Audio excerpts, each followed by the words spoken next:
Hello and welcome to the Evidence Based Chiropractor. I am your host, Dr. Jeff Langmaid. On today's episode, we are talking all about mild traumatic brain injury, TBI. And this is really interesting because it ties directly in to chiropractic. It literally says chiropractic in the title of the study. We're going to dive into what the study found, how to apply it into your practice, and more, all on today's episode.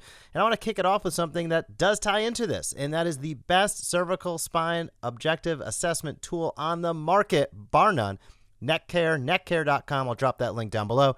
Reliable assessments and exercises for neuromuscular control, proprioception, range of motion, and sensory motor integration. The best hardware and software package on the market. If you have not checked it out and had a conversation with their team, please do so. neckcare.com. But as I said at the top, today's episode is all about the research. New study that came out. The title is a little heady, but it is effective chiropractic intervention on oculomotor and attentional visual outcomes in young adults with long-term mild traumatic brain injury, a randomized controlled trial. And this study, buckle up, this study is a good one. Let's begin with traumatic brain injury. TBI is a change in the typical brain function. It has effects on neurologic function after an external force to the head. Most of the time in the chiropractic realm, we're going to classify this two ways. One is with MVIs, right? Personal injury cases, motor vehicle accidents. We see a lot of TBI testing tools, companies, etc. on the market. Some are good, some are not good. Cervical spine assessments, NeckCare is the best. But TBI is a hot button topic relative to motor vehicle accidents, personal injury. Also, we can see mild traumatic brain injury, sports. This is the other big one. And if you're a sports chiropractor, I'm hard pressed to believe you're not seeing this somewhat consistently. And if you're not, it's probably just because you're not looking for it. And that's a really key component. So diagnosis of a traumatic brain injury severity is pretty subjective. It's open to a significant amount of bias, and predicting the outcome can be challenging. And we see this, there's no greater example than in the pro sports realm. They're figuring it out as they go along very clearly. So when we look at the pro sports realm that have hundreds of millions, if not in some cases, $1 billion plus with an athlete, with their salary, what they bring to the table in marketing, expense, etc., and they're kind of figuring it out as they go along there, that provides probably, when they have all of the tools and unlimited capital, for us in a smaller practice setting, let's say, it's challenging to really assess, and it can be really challenging to predict the outcome. But that doesn't mean, and this article will highlight, that doesn't mean there aren't things we can do to help that process along and maximize the results for the individuals that come into our practice. So visual symptoms, they can include a variety of different things. Oculomotor dysfunction is one of them.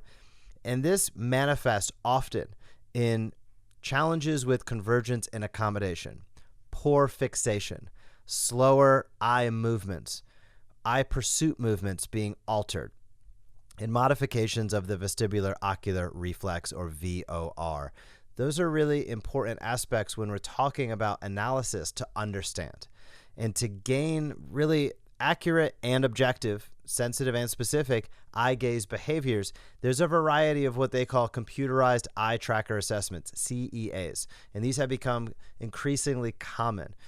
And what they have discovered is that often the changes with CEAs can be influenced, impacted by proprioceptive changes and disorders, specifically from the cervical spine.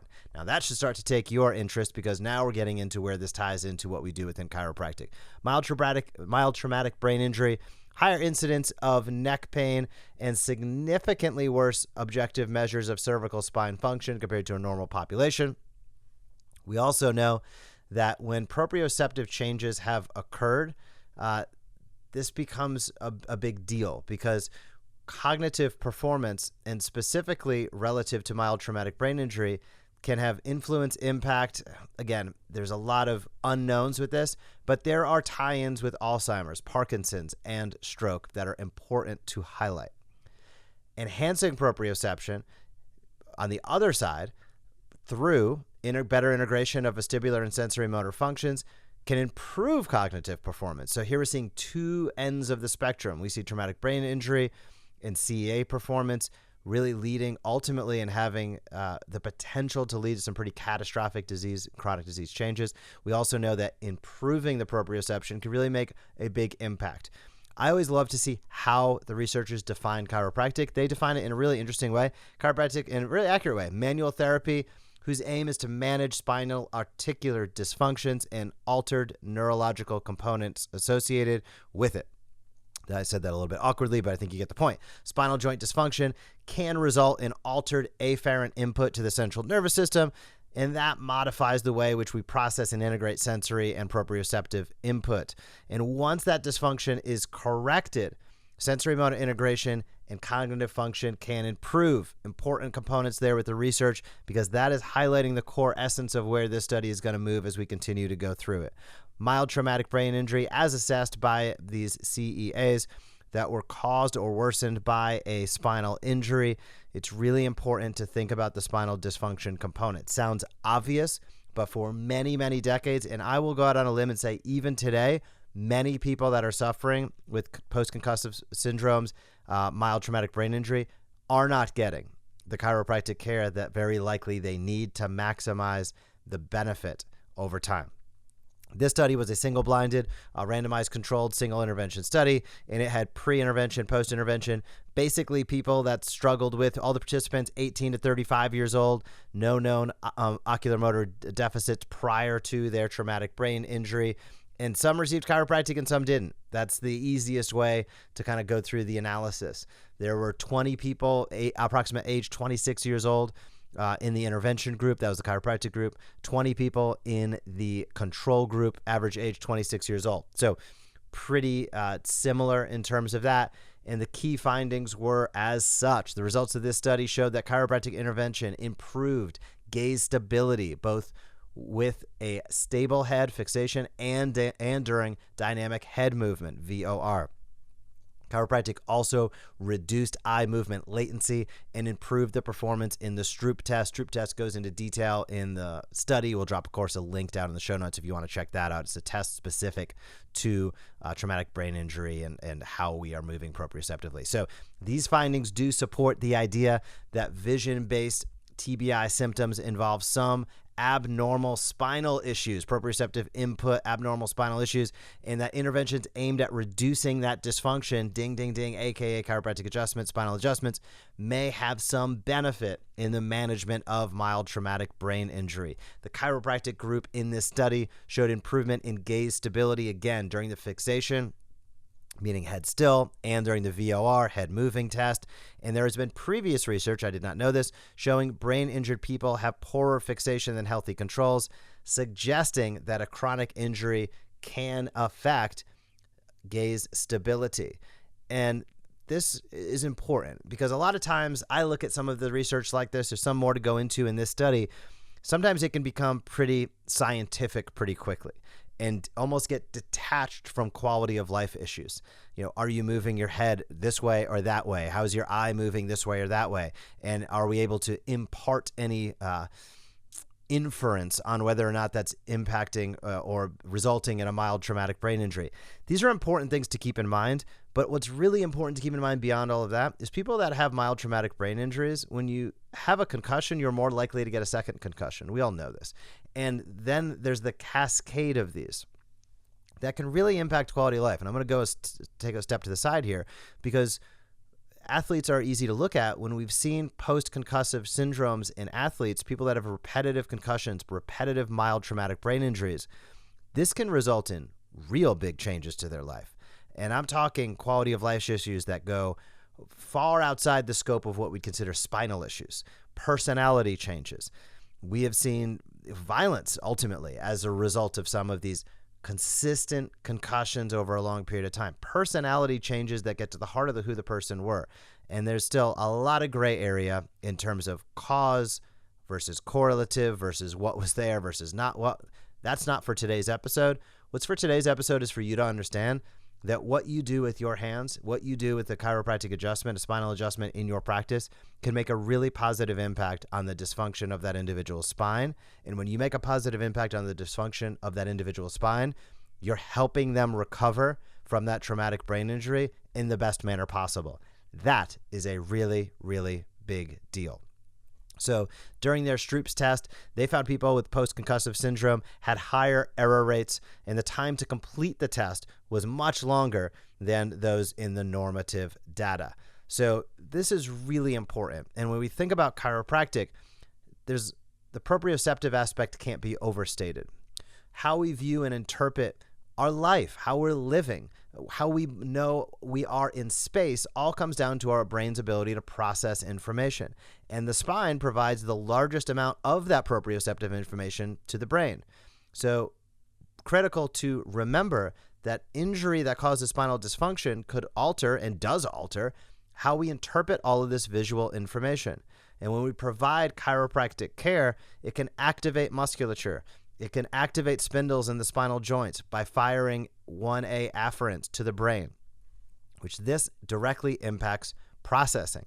Chiropractic can, as we've seen in all of our mechanisms of action, we can change motor evoked potentials and their generation time, suggesting that we can impact and influence sensory drive to the brain and also the motor outputs. So both up and down, in and out to the brain. Very impactful, especially tying this back to when somebody has alterations of brain capacity, alterations of brain function, specifically related to their ability to track in space, specifically related to their ability to know where they are in space. And while that may seem far detached from personality changes, it's probably a lot closer than we've given credit for in the past. The results of this study indicate that chiropractic can impact sensory motor function and influence a range of outcomes, and it should be considered for those suffering with post-concussive syndromes. Practical applications, they have 2 bullet points. I'm going to read them verbatim because they're great. This single-blind randomized control trial used chiropractic intervention to assess the difference in eye tracking outcomes for an intervention and control group. Chiropractic care resulted in significant differences between the chiropractic and control groups for many eye tracking outcomes, indicating that improving spinal dysfunction aids in recovery from visual symptoms after mild traumatic brain injury. So, couple take-home messages there. This study got a little complicated. It can get really complicated really quickly, and I tried to keep it high level. But let's recap on some of the most important points. 1, mild traumatic brain injury is a big deal.